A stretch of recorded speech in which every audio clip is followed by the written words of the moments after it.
All right, so I was looking through the book a little bit, and one section that stood out to me the most was the idea of like saving money for a house. So, would you mind like maybe sharing that one? Yeah, so a big part of that section is really covering the main points that keep people from buying a home when it comes to cash to close. There's a lot of very good low down payment programs or zero down payment programs out there, but there's still some closing costs when you purchase a home. That piece can be something that holds people back. So as part of this section, it goes through, how do you spend your money? So many people, they set their direct deposit up, their funds go to their bank account, and they just spend their money from there. And then they see what they have left over at the end of the month. When you do this over time, typically you don't see that there's any savings built up in the account.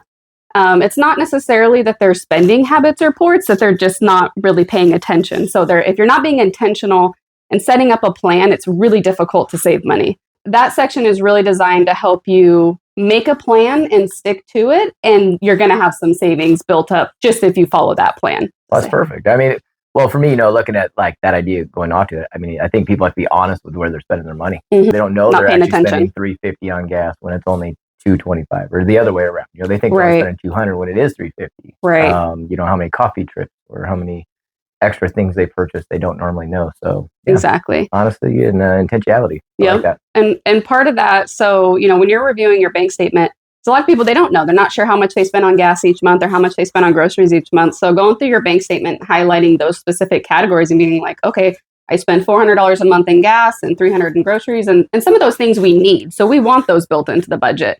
The other things we're looking at are the want items that we don't necessarily need that we're doing out of convenience. But the biggest part about making a plan and having that intention is being aware of what's going on. So that's a big part of that section, is making sure that you're being honest and aware with where you're at and reviewing your bank statements to see hard numbers and then making adjustments from there.